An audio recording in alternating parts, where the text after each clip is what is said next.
Welcome to episode 12, where it's me hosting this time and not Deck, which is a joy for me, I'm sure. Not sure about Deck. What do you reckon, mate?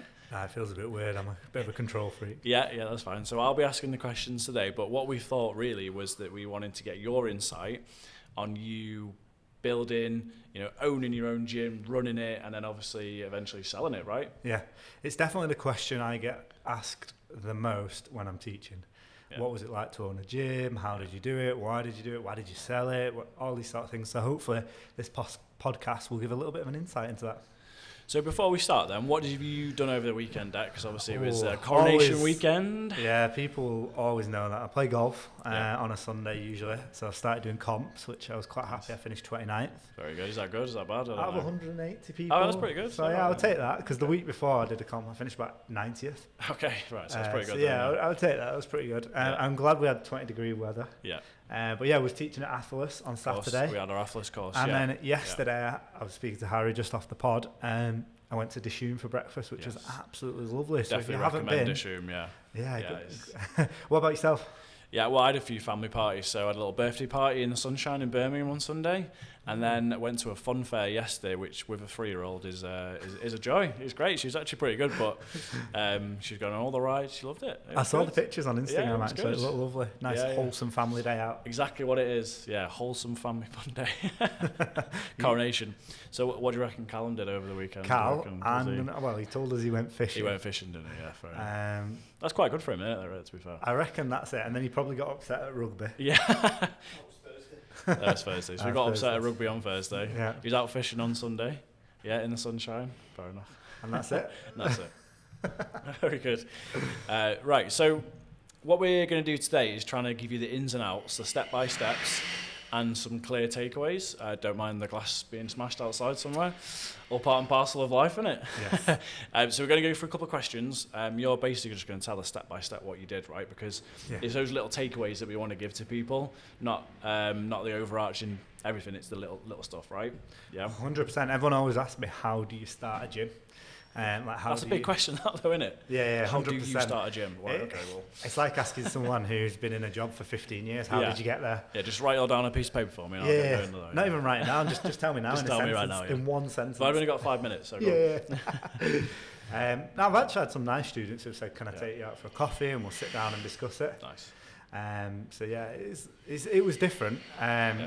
So I started thinking about it in 2016, and just to give some context, the gym opened in 2017, so it's probably the year before I started thinking about it, and it was actually while I was travelling. So you had an epiphany while you were travelling, was it? I did actually, So I was up in the Alps, and that's where... Oh, you're in the mountains as well? Yeah, it's very cliche that. It is very cliche. But yeah, I was in the Alps, and I was just, I knew I'd already kind of ran a gym and I'd already been a PT for a number of years by this point, and I knew I wanted to offer something better. Yeah. I actually went back into PTing in Preston when I came back from travelling, and I knew even when I started PTing again that I wanted to open up a gym. And I wanted to make sure that gym could encapsulate everything that I thought was missing from the industry, which at the time I was 22 was, I probably wasn't qualified to be thinking about what was missing in the industry. Okay, yeah, but you've learned from what you PT and maybe what your clients wanted. Yeah, 100%. What more you could give outside the structure of the commercial gym, right? I tried to take a lot from other gyms. Yeah. So I'd been at a really good CrossFit gym, which I enjoyed the community. Yeah. I'd been involved with a powerlifting team, which I loved the team aspect. I'd been involved in a gym that was high spec, really good equipment. So I kind of wanted an amalgamation of those, of running my own gym with like high quality equipment, top quality community, and that team ethic, because I grew up playing a lot of team sports where I think the gym a lot of the time is quite solo, and I think it's actually quite a lonely place for a lot of people. And I know a lot of people go to the gym because they are maybe struggling with their mental health, or they see it as a dopamine hit, or they'll go to the gym just because they think they need to. Socially as well, isn't it? You get to meet people, and that team aspect plays into that social element, doesn't it? Yeah, 100%. And I think a lot of people bash CrossFit, but I actually think you know, there's pros and cons to everything. And I think one of the pros to CrossFit is the community aspect it brought to the fitness industry, and it's got more people using a barbell than any other initiative. So although I'm not the biggest fan of CrossFit, I do think it has had a lot of positive effects, and especially on me. So whilst I was traveling, I went to a lot of gyms, and the most accommodating ones were CrossFit. You could pay 5 to 10 euros, go in, and you could train, and they were also lovely. And it's that community team feel. Like, I remember doing one in Iceland, and they basically just said, yeah, we've got a team event on Saturday, it's £10, join in. And it was just so lovely, it was really nice. And I remember thinking that's what I wanted to do with my gym. Yeah, and so is that what you did? I would say in a roundabout way, and by after over 5 years, I'd say, yeah, definitely got to that. Got to that in the end. And now I look back on it and I think, I made this mistake. But I think I'm just hypercritical. Yeah. And I actually look back on it now and very fondly and think, wow, I did really well. And I'm very thankful for the experiences it gave me, because I can advise students on it. I can help people with it. Yeah.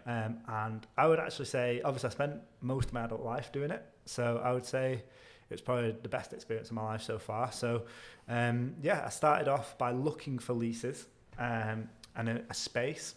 And in my head, I had a clear vision. Okay. And in my bedroom, I had like a little whiteboard that I'd kind of drew out what I wanted the gym to look like. So you had a mood board? Yeah.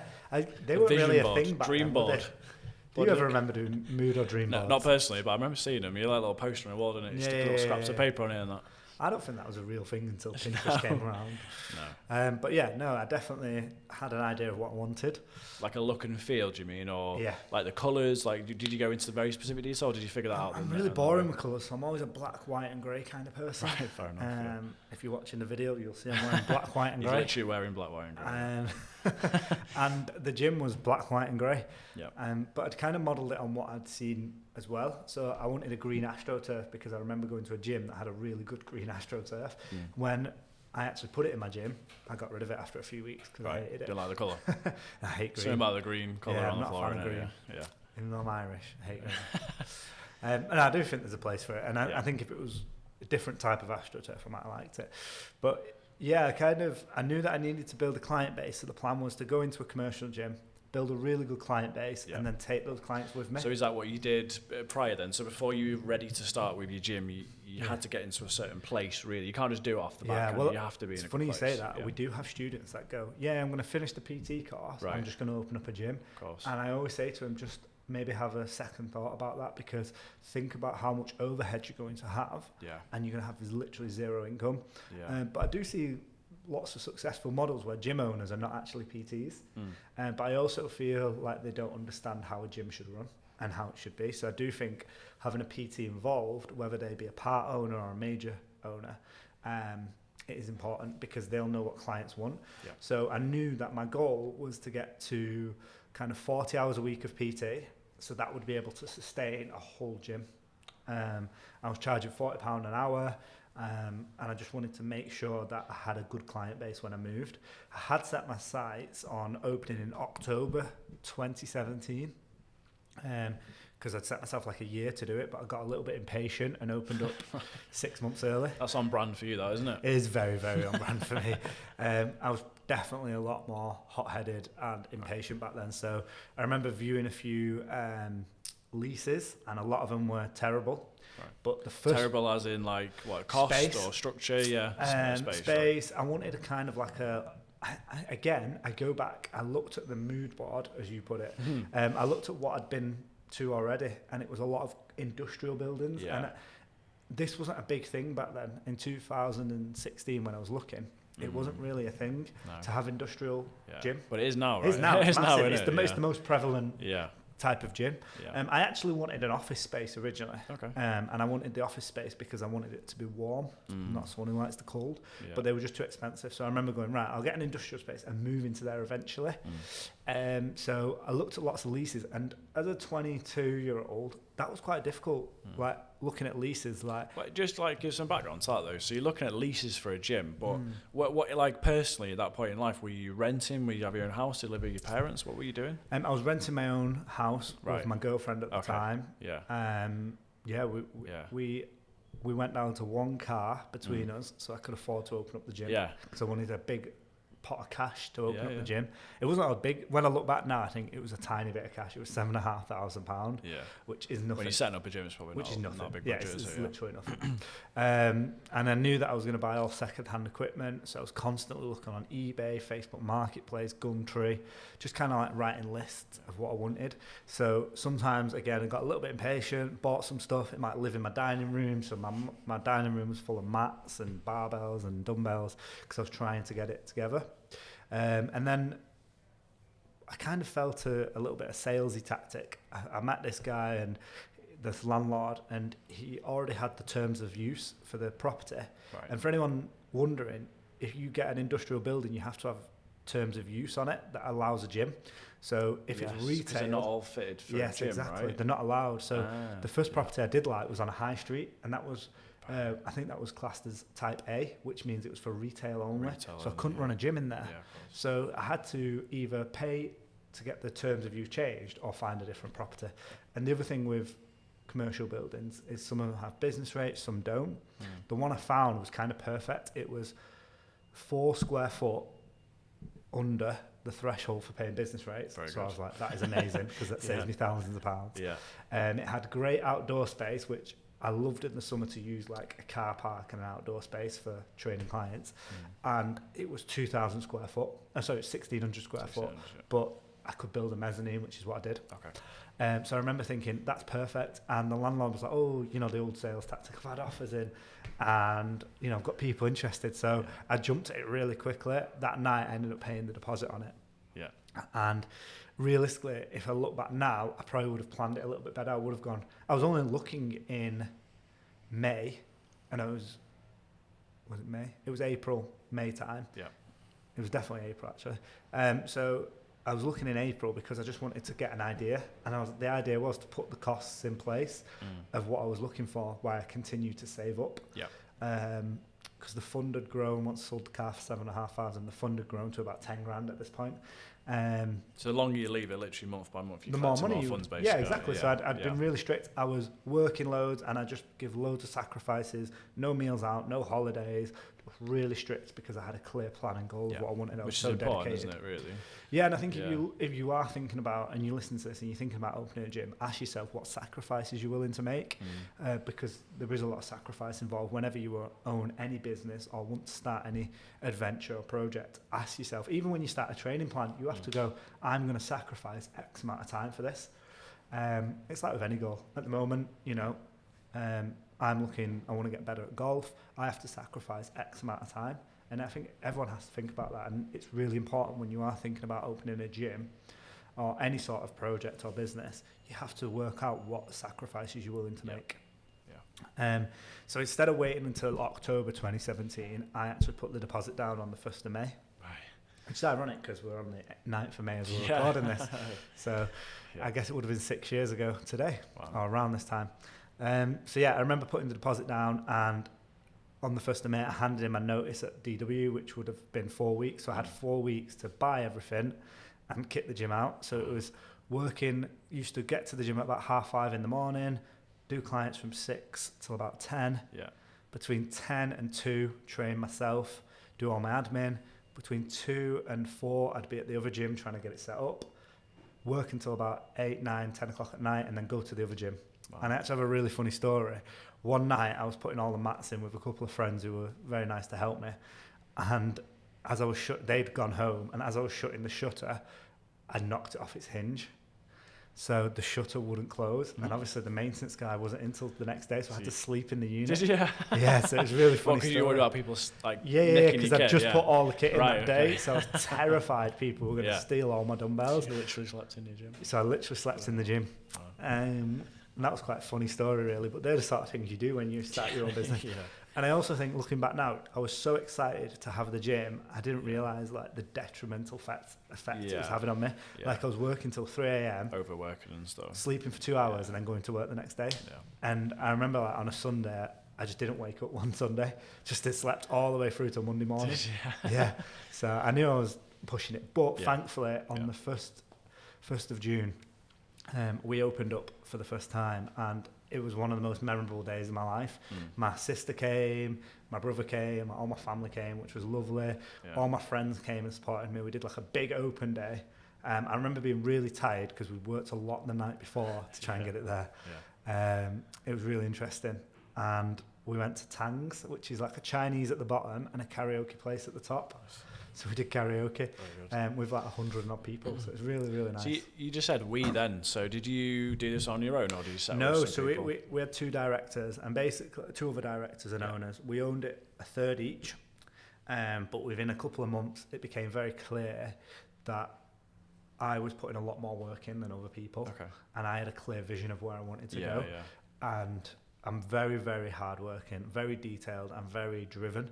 So I had a couple of conversations with this person. Very thankfully, I'd gone to university with this person and knew him quite well, and it was a really amicable conversation, very mature. And I think when you are a business owner, you've got to have those mature, honest conversations. And I was like, well, I'm putting in 80, 90, 100 hours a week. You're putting 30 in. I said, it's not right. And he held his hands up and said, yeah, Dec, I see how hard you're working. If I want to run a business, that's not me. It's not for him. And we're still friends today, which is fantastic. Where the third person, he went off and opened up his own gym because he thought he could do it better. So he doesn't work in the industry now. He sold his gym as well after a year or 2. It didn't work out for him. I do look back on that actually with regret. I do feel like I could have handled those situations a lot better. In terms of the working relationship, the patterns you had 100%. And the structure I probably should have realised that not everyone works like me. And had a clear... I talk later on, we're going to discuss culture. I didn't have a clear idea of where I wanted the staffing to go, the culture. I also, the working environment of the people there. I mentioned earlier I was very hot-headed, and again, it comes back to that, like, I wish I managed like you. Like Harry's very chilled, he's relaxed, he's very honest with everyone, but also very caring, where I don't think I had that empathy of understanding other people's situation. So I was so driven to have this gym, I decided that I couldn't have a relationship, so I decided to part ways with my girlfriend at the time. I remember I was so driven. Like, I just unbelievably and I look back on it now, it was like, laugh at it, but it was also very silly. I remember watching Gary Vaynerchuk, and he was like, you can't have any distractions, like even no TV. So I remember getting rid of my TV. I didn't watch TV from the age of like 21 for about 4 or 5 years. I started watching it on my laptop towards the end, to be fair. But I remember being like unbelievably driven. And probably to my detriment, to be honest. It's that whole thing about balance, isn't it? How do you balance that? Balance. The drive to the light and dark almost. You have to, if you want that light, you have to accept some of the other stuff that comes with it. 100%. So obviously, being a third of an owner, going to 100% of an owner, and buying 2 people out with money I didn't really have was quite tough. But I was very thankful that I didn't really need a lot of money to live. I was still doing 40 hours a week PT. And while I was running the gym. In the gym, right? So you basically ported all of your client base into the gym. Do they all come with you, or I was very lucky that I had all my clients plus others leave. And I think I look back now, and this is a huge tip that I would give anyone, is over-deliver. Always over-deliver. So when I ran classes in DW, I wasn't shy to give my time to other people and help them with information, even though they weren't paying me. And when I moved, I had over 100 people support me and move, to the point where DW were like, no, you're not allowed to do this. And I remember they tried to say to me, you can't take any of our clients because you worked here as a PT. And you're only like round the corner. So I just remember going back to like one of their directors. I just said, if you continue to try and like threaten me with like legal jargon, then I'll just go to a local newspaper, and it won't look good for a massive global gym to try and pick on a little tiny PT. It's mad that they would do that, really. I mean, I understand it now, because like a year later they shut down. Or 2 years later they shut down. Because you've taken a lot of members, I suppose. I took a lot of members, and if I look back, if I was the gym, I'd be upset as well. So I do understand it, but the reason we left, and obviously the other 2 people who invested in the gym with me and came, they were PTs as well. So we all left DW. So they've lost 3 employees basically, and over 100 members.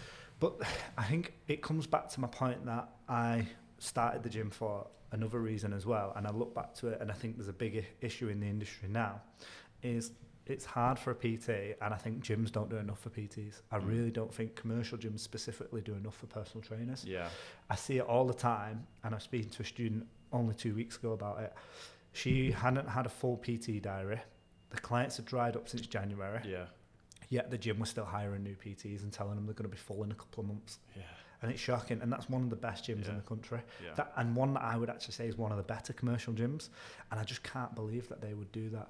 And I mean, we've had Hannah and Corey on the podcast. They've explained how hard it is to set up a PT client base, but yet we just accept it. You know, over the next few years, I know Fitasylum have kind of a little bit aligned with this goal as well. I really would like us to have some sort of structure where PTs have some sort of permanent job and a salary, because I know a lot of PTs go into the industry and they're just starting on £0, and you know, it's so hard to get into the industry. So that was one of my motivators for moving as well. Like, I just didn't feel like DW gave me a lot of support. In fact, I was giving them a lot of support. You know, I remember like they were like, can you run training for this new PT? Wasn't getting paid for it. Can you do this? Can you run these classes? And they were paying us £10 to run a class. You know, it's not on that, is it really? No. When you're a self-employed PT. So did you have PTs in your gym then? Were you looking after so I employed PTs, 2 PTs straight away. Okay. They came and paid me rent. And then what did you do with those PTs then that you felt was different from what we offered them a lot of support, so cheaper rent. Cool. It was incentive-based rent. So, for instance, they would have in time to build up a client base, so they got a number of months for free. Yeah. Then, if they came to me and they weren't at a certain target that we agreed between them, so we said, right, if you can get to 15 clients by month free, so 3 months for free, then month free. If you can't get to that, then we will give you another month for free. So that's our incentive to give them clients as a gym, but also to make sure that they're self-sufficient. Yeah, so that's like a two-way relationship, isn't it? Rather than put all the expectation on that PT Exactly, yeah. So I think it was us accepting responsibility that we had to provide for them as well. And looking back, that's one of the hardest things as a gym owner, is how do you manage your sales? And I think it comes back to something that I wanted to talk about, is making sure you had a proper structure. So make sure you have a business plan and a way you are going to sell and process to clients, where I had a clear structure on how I was going to sell, but I probably could, in 2017, as a 23-year-old, I couldn't teach the other PTs how to do that, because I probably didn't have the skill or knowledge. And I know you just knew that you were successful, but it's like educating someone else to do something that you do so well. Sometimes it's so natural for you to do it. How do you then even explain that to someone else? I think you've hit the nail on the head.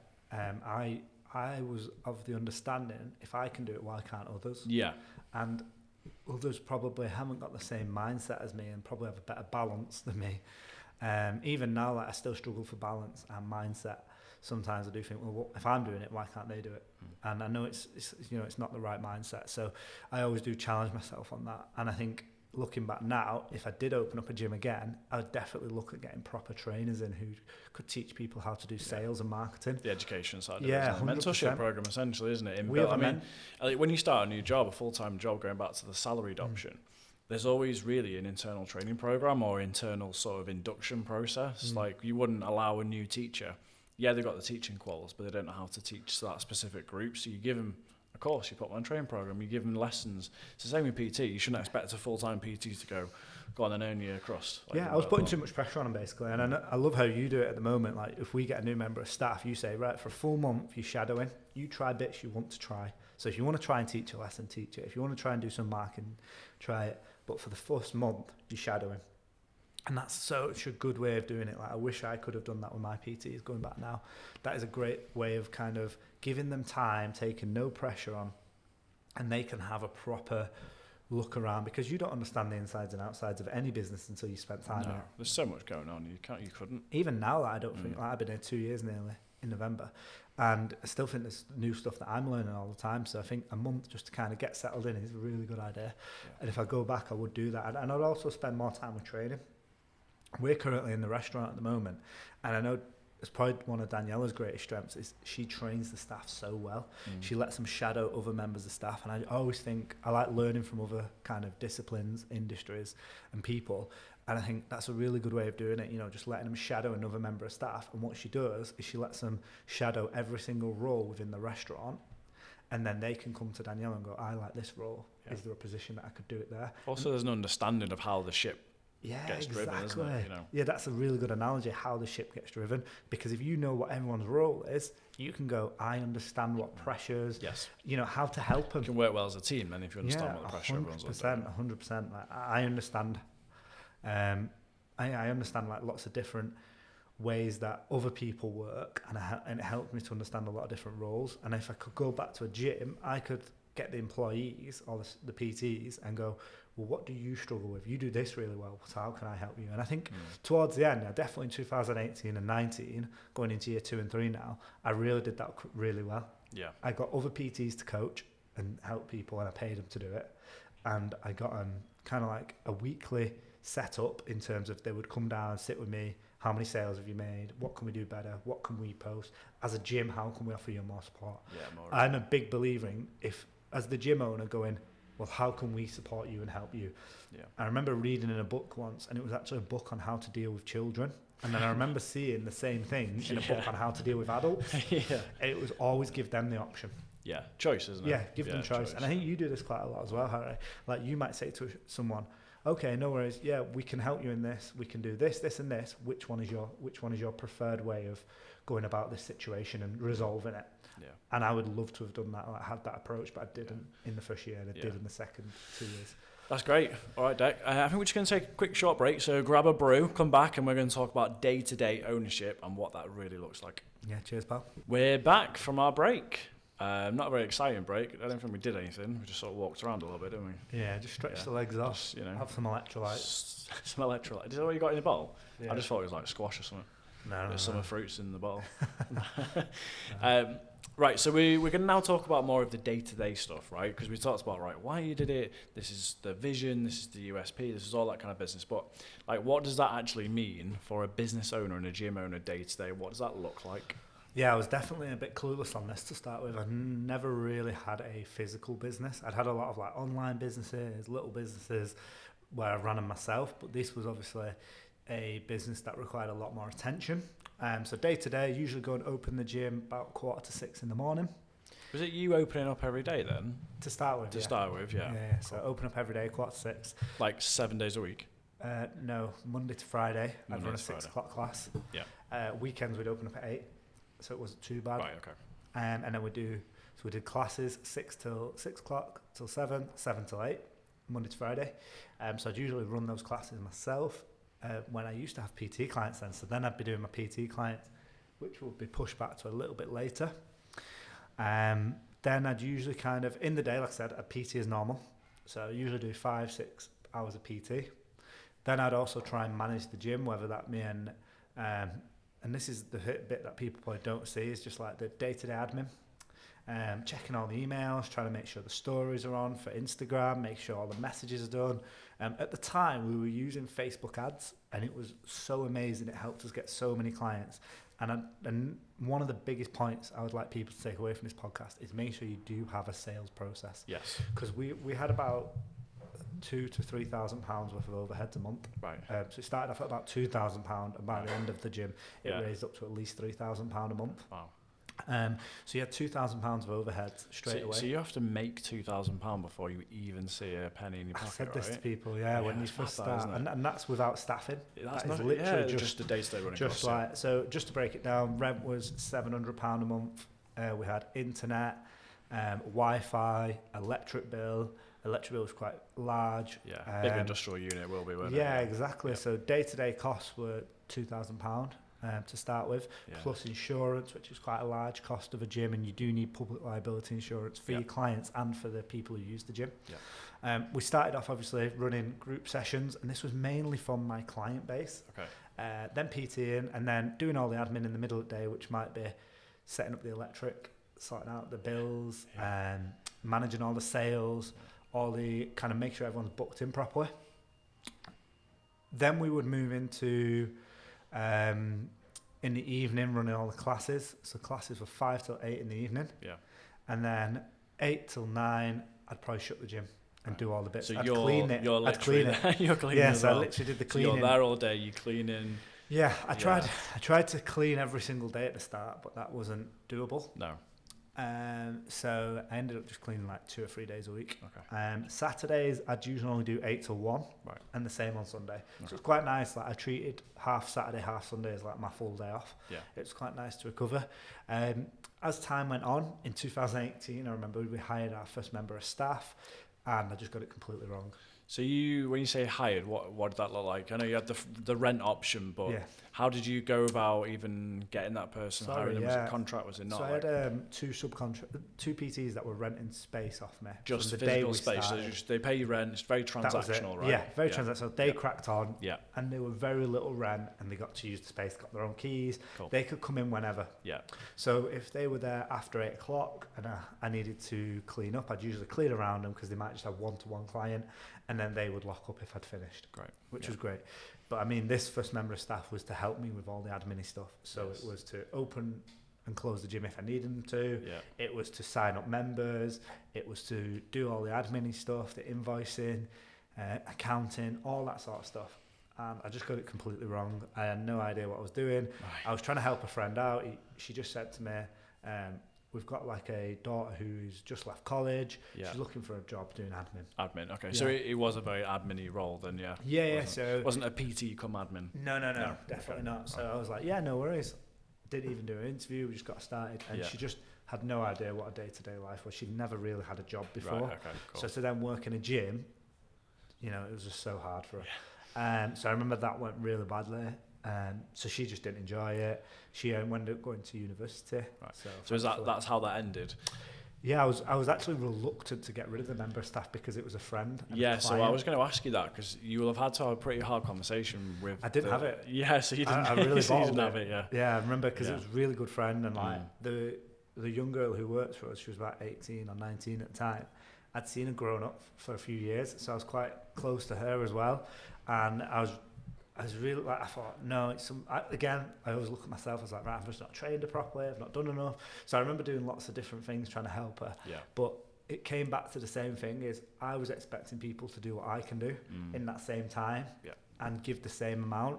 And what I worked out very quickly is a lot of staff members will come in and do 9 to 5 and that was it, and they'll just go. Yeah, you have different types of people, don't you? Yeah. Different personalities and different work ethics, 100%. Which is not sometimes their choice, it's just how they're built. Yeah, and I mean, I think Nathan's a great example. I think Nath can get a lot more done in 6-hour period than I could. Yeah. But I would do it over a longer period of time, for instance. Yeah. So I think, like you said, there's different types in the way that different people, where some people are more concentrated and they can focus and just nail work out back to back to back to back, where I think even you've told me and advised me on this, like there's certain jobs that I can't stick to and do it relentlessly for hours and hours and hours. No. I just lose focus and concentration and just don't enjoy it as much. No. So I try and break it up, and I think everyone's different, but I thought everyone had to work like me when I first started hiring staff. And obviously I was very impatient. So thankfully she went to university, which means I didn't have to have the awkward conversation of sacking her. Then I had another member of staff, and again I went down that route of helping a friend out.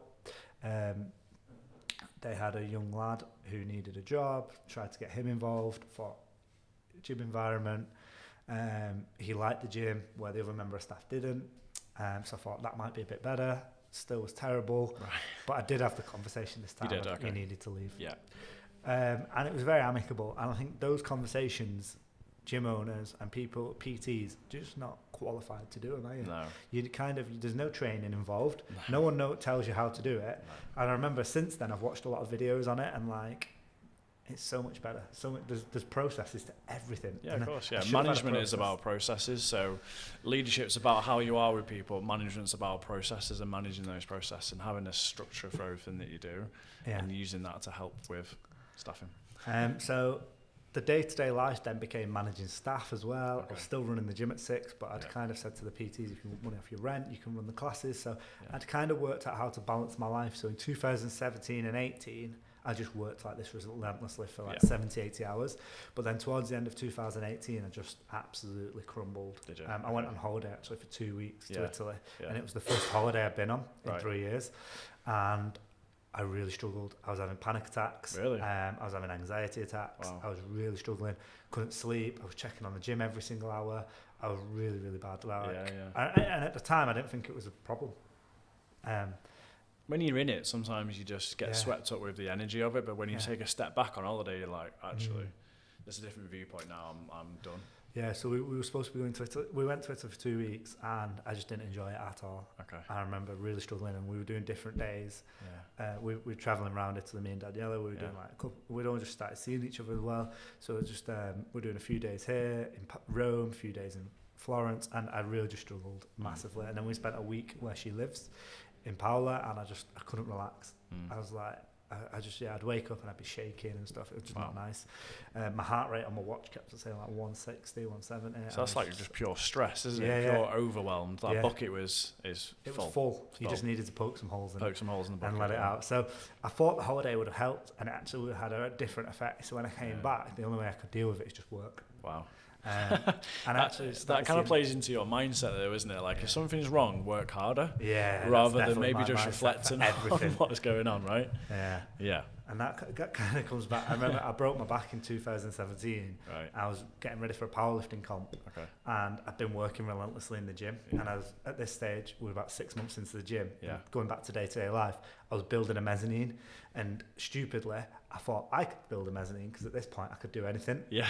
And that's how I saw everything. In the gym, I was the person who jet washed everything down every single month. And at the start, cleaned everything. We painted everything. We did everything because we just didn't have the budget to pay for anything. No, you got to do things yourself, don't you? Yeah. So we rented vans off my friends, and we got vans, and me and my friends went and picked up all this mezzanine floor, and I tried to build it. And I'm building it at 1, 2, 3 o'clock in the morning again because just the gym's open just to fit it in. Yeah, 10. You can't stop, can you? Because it's money, isn't it? Exactly. Yeah, that's it. You can't close. And realistically, if I'd gone back now, I would just pay someone to build it. Yeah. Because after I broke my back, I had to pay someone to build it anyway because it was half filled, done, and it all took them a week. And I'd been building it for months. Yeah. So it was hilarious. But I broke my back, and the only way I could deal with it was to work harder. So I tried to rehab it really quickly and ended up just damaging myself even more. Yeah. So it wasn't great. And anyway, in 2018, that's when at the end of it, I started seeing a psychologist, and she was amazing. She put a structure in place. Right. Yeah. So she said, right, your business, this is your goals, this is where you need to go, this is what your gym needs to do. And she started teaching me about culture, and it was very, very beneficial. I always look back at it now, and I literally can point at where it was. And she just taught me so much about myself and how to deal with people. And from that moment, the gym changed. Yeah. It made so much money in 2018, so we invested in staff. Right. 2019, we did very well. We invested in staff. We started building a team. Yeah. Great coaches. The gym was doing amazing. 2018, 2019. Yeah. We started having like full-time admin staff. We had a full-time coaches that worked for us, and that was obviously one of the goals. Yeah. And would you say that's just because the vibe and the environment of the place changed that you can now function a little bit better? My mindset changed. Yeah, and that functionality made sure that everything happened a little bit more smoothly. Yeah. So, for instance, if something happened, like this is the other side of ownership that people don't understand. If the business park, the gates were closed, the staff couldn't get in, I had to go and open it. Yeah. If an alarm went off at 3 a.m, I had to go and check it out. Yeah. And that's the side of business people don't see. Yeah. We had one time where like the sign had been damaged just through some bad weather. You know, so that's you finishing work at 8, 9 o'clock at night and then trying to put it up with flashlights and put the sign back up outside on the front gate. Yeah. This is the side of business that I don't think a lot of people see. No. And a lot of times owning a gym is romanticised. And I go back to it being the best time of my life, but it is very different to how I visioned it myself. Yeah. So thankfully, 2019, we had loads of staff, great team, just great year really. 2019. Was that probably one of your favourite moments? That creating that culture, that vibe. The that team was the best part of it. Yeah. So we had like 3 or 4 coaches. Yeah, 100%. The team is more important than any ambition I could have ever had myself. And I definitely relaxed a lot more. Yeah. It was amazing, really. It was just a good team, really. And then 2020 started off really well. At this point, we're running powerlifting comps, weightlifting competitions for Great Britain. We're running courses for Great Britain and British weightlifting. We got loads of PTs. The gym's really busy. We're running weightlifting classes, powerlifting classes. We decided to paint the whole building inside black. Nice. You know, one of my 3 favourite colours. Yeah. So thankfully, all the community came in and they painted it. It was just great. We were having yearly summer parties, yearly Christmas parties. Yeah. Like everything I kind of wanted the gym to be, whether it be community, team, all these things came to fruition, which was amazing. So going towards the end of it then, is that why you maybe thought, all right, well, now I want to do something different. I want to actually work somewhere else and then sort of sell the gym, move on? No, nothing to do with that, to be fair. No. It was 2020, obviously COVID came. Of course. And don't need to talk too much about COVID, do we? No, everyone knows what happened there. In March 2020, I'd taken Daniela away for her 30th, and I actually booked a really bad place. But we sat there, and on the radio, it was lockdown. Yeah. So we were like, oh God, we have to stay in this place a little bit longer. Right. Thankfully, we were allowed to come back eventually. Yeah. And when we came back, me and a lot of the people who lived in who worked at the gym lived in it. We decided to stay there. So 4 of us lived in the gym for the first 3 months of lockdown. You remember when you couldn't go out? Yeah. So it was really good, and we managed to get loads of work done in the gym, and it was a great memory, great time in my life. Yeah. And then, but throughout COVID, at the end of COVID, I remember a couple of training providers asked me to come and run some days for them, and I'd done it in the past, and I really enjoyed it, and I just carried on doing that. And at the end of 2020, I just decided that I wanted to make a lifestyle change. I knew that I didn't want to get up at 6 a.m. 8 a.m. Get your bank holidays back. Yeah, get bank holidays back, which was weird for me. I'd actually never really been employed until I started at Fitasylum, which is really weird for me. Yeah. But also Daniela had the restaurant, so we both had businesses, and we just never enjoyed our life. Manage that balance of lifestyle, isn't it? Yeah. So the gym was 4 years old at this point. 3 years old, sorry. 3 or 4 years old. And so in 2021, I started to think, I tried to transition in November of 2021 to work with Fitasylum. Thought I could still run the gym, but then very quickly realised I couldn't, so decided to put it up for sale. Right. And the gym sold in 2022, I believe. Yeah, October 2022 it sold. And it was an amazing experience. Wild ride, isn't it, really? Yeah, 100%. It's good. I look back at it now and I think probably the best 5 years of my life, but also I think look back and go, I've learnt so much, I've developed myself. Obviously there's lots of negatives, like it definitely had a big impact on my mental health and physical health. But I'm in a very good place that if I ever wanted to run a business or do a project again, I'm in a good place that I could do it. Like you got those structures mentally to be able to deal with the stress of that lifestyle, haven't you? Yeah, 100%. The building blocks of what you need to do to work with. 100%. It's all in processes and structures that we keep talking about. And when I used to listen to people talk about processes and structures, like, oh no, you just need to work harder. None of this paper. You got to live through it though. You got to feel the pain sometimes. 100%. You definitely have to live through it. And them experiences have served me very well, because in this job that we do Fitasylum, students always ask about these things. Yes. All the time. I've got such a great insight into how PT rent works, how commercial gym work, how independent gym work, how much gyms pay. I've got such a wealth of knowledge, and I love passing that on to people, and it's become a passion, and I really enjoy doing what I do now. Good. So if there's some takeaway gym tips, I know you've got 3 that you really just want to make sure everyone's really aware of. We've talked about them quite a few times, but if you just want to lay them out there for everyone. Yeah, so my first tip would be have a clear, this is kind of like step 1 where before you starting. When you start, always have like a business plan and a clear structure. You might be able to get like a business coach or a business mentor to help you with this, but have a very, very clear business plan. Make sure you know why you're opening and how you're going to go about making sales, how you're going to go about training staff. It's all about having those processes and structures. So as a PT, you might have a set structure at the moment, which might involve sign the client up. It might involve taking payment, but make sure that process is written down somewhere. Right. My second tip would be have an idea of the culture you want to set for yourself, your staff, and the customers. So make sure it's very clear, because what I got wrong in the first year or so was the culture. I didn't understand what I expected from my staff and myself, and just make sure that mindset is correct. So if you're asking yourself to work 8 till 10, maybe you can't ask your own staff to work that same kind of like 14 to 16 hours a day. Well, you definitely can't.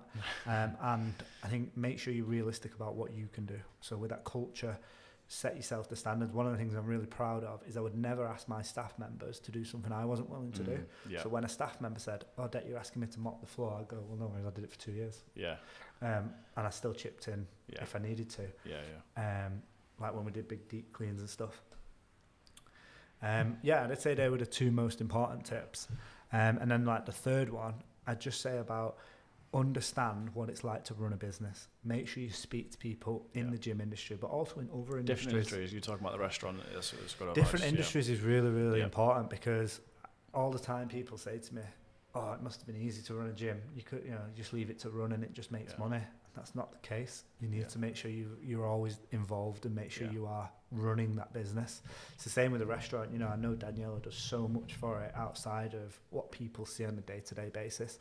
Whether we're being on holiday and she goes, oh, Dad, we just need to stop off at a coffee shop. I need to make an order for the stock for tomorrow.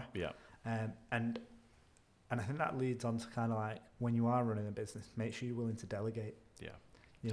I really struggled with that massively. That's really good, Dak. I enjoyed that, mate. I'm learning the insight about what you did for over 5 years. It's a big undertaking having a gym, and like people really need to understand the ins and outs of that and how that looks. I know you wanted to do a bit of a call to action, didn't you, just at the end of this, just so people need some help and support. Yeah, so if you do want any support or even just a chat, then drop a comment below. It can just be something as, can I have a chat, Dak? And I'll drop you a DM. And we'll just have a chat about it, because I think that's the first place you need to start. Have a chat about it. I've had so many chats with students that have evolved into some really interesting avenues that sometimes for them the gym is the right option, sometimes it's not. And I think, just having a conversation with someone can really help. I wish I'd had someone to speak to who owned a gym back then that I kind of really could lean on. And that's what I want to do, and just help other people, because I think there's going to be a big revolution in gyms over the next few years in the UK. So it'd be really interesting to see where that goes. Yeah, great. All right, well, we've got some good guests coming up in the next couple of podcasts, so we're super excited to join you on those next ones. I'm sure, Dec, you'll go back in the hosting chair and everyone will be happy and much better for it. Great. All right. Cheers, pal.